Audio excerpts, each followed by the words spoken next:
All right, the craziest thing in the world just happened.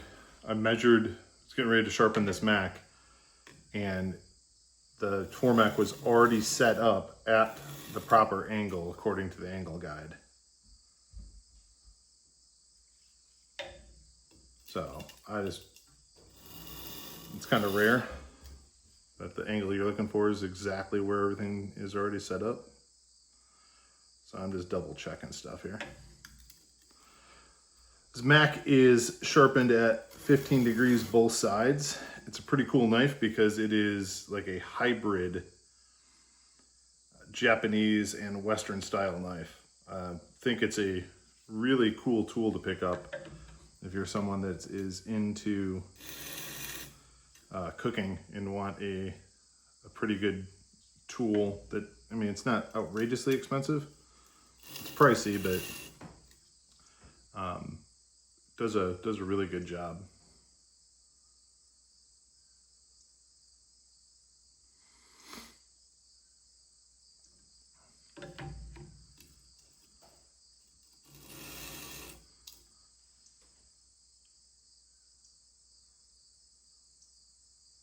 So one thing that will happen, like when you get into sharpening, you're probably not going to realize how much time you spend setting up your equipment versus using your equipment. I probably spend nearly as much time, man, I do not like these jigs. Probably spend nearly as much time setting up and making sure everything works as I do actually sharpening knives. Okay, I think that's gonna work out okay. The bevel, step around here and show you. The bevel on this wasn't perfect to begin with. So you can see that it's deeper bevel here, shallow bevel here. And it should even out on the Tormek. So let's get it up and going. And we need some water.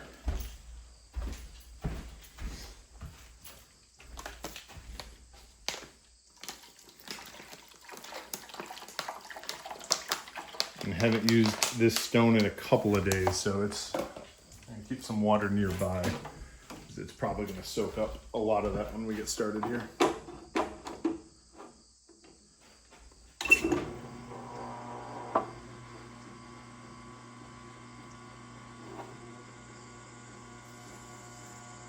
And sure enough, it did.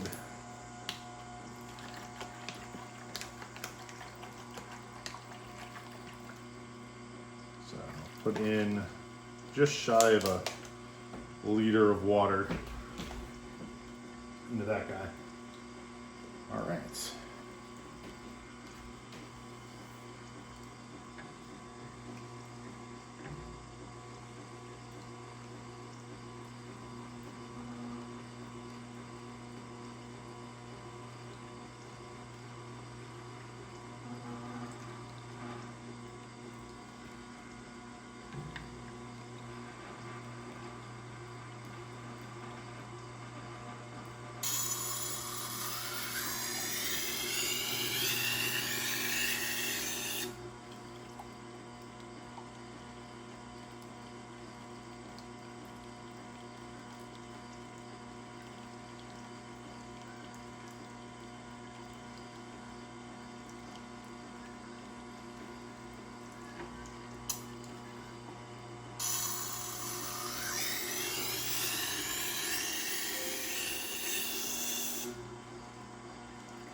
There we go. Heck, all that water go. It just soaked up the rest of that water. I'm gonna have to put more in, it looks like. Where's the towel?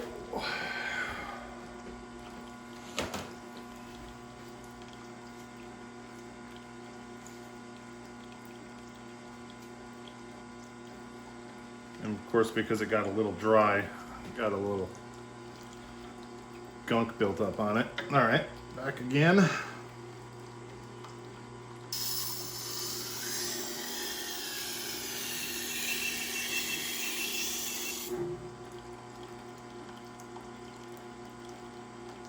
Burr across most of it, but not all of it.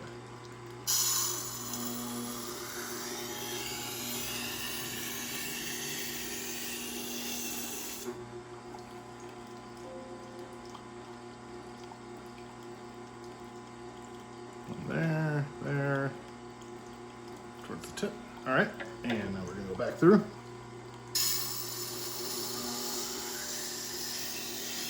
This might do it.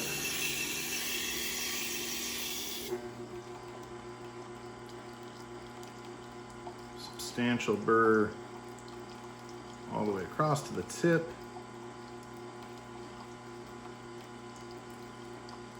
Yep, I think we're good. Okay, so now try to hone this. It's going to require me to move the camera.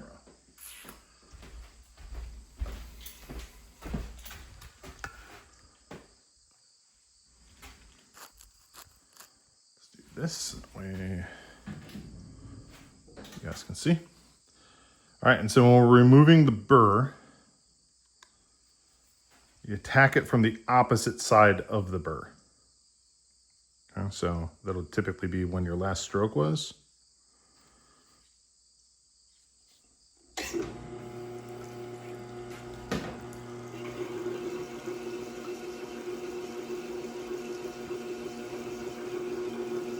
Probably getting close to time to recondition this leather wheel.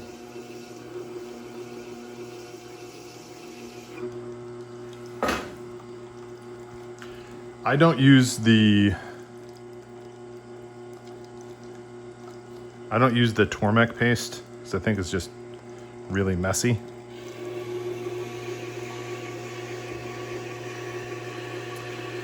All right, and when we're honing it on the wheel, once again, you start with the side that the burr is not on.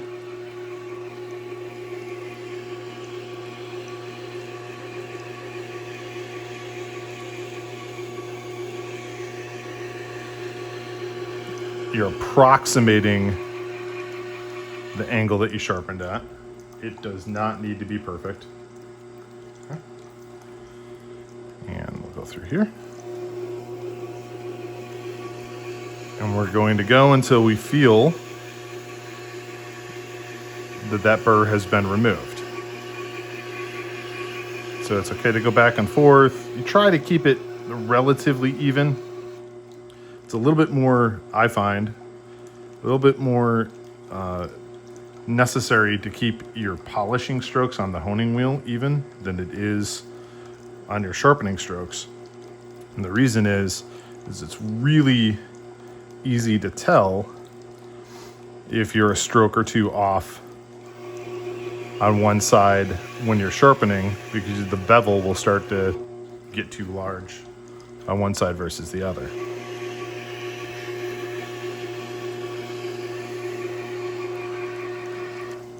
Okay, that's should be it. Now it does not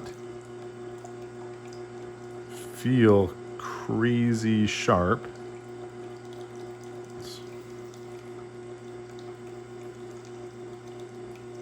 I mean, it is though. Sometimes the fingers can deceive you. The fingernail is usually a pretty better guide. So we're gonna set up for stropping. You know what? I'm just gonna strop freehand right here with you guys. So we're stropping. I keep it in the jig when I'm stropping, as long as the jig does not encumber the stropping. Reason is sometimes you'll notice a flaw while you're stropping because you're paying a lot of attention to the bevel. And sometimes you'll see something and you're gonna have to go back and sharpen it. I use the wide angle jig on this. It was not necessary. I just wanted to test it out.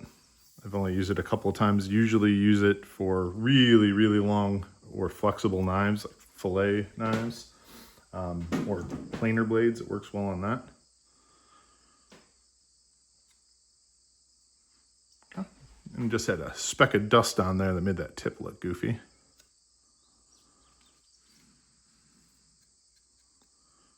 Yeah, let's see, is it biting everywhere?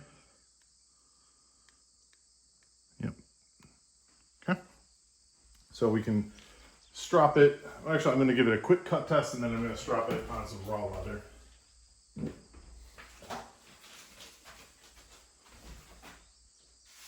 Yeah, wow. Okay, so we're doing just a slice.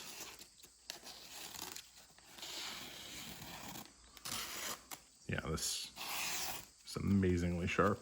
Okay.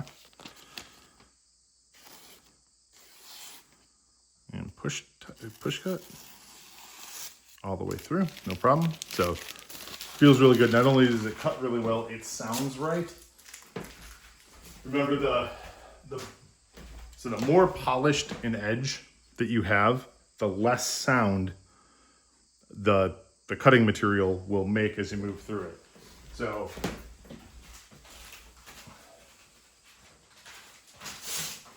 let's give you an example here. You can hear how quiet this guy is. Okay, that's really quiet. Let's take something. This guy, not nearly as sharp. In fact, it needs to be sharpened.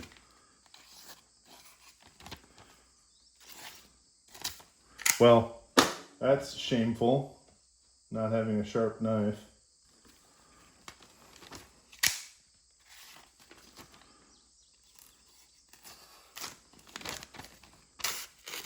Anyway, okay, so it's not sharp, so I'll just cheat, right?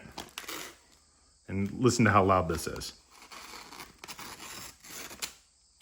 Way different than the near silent cuts that makes.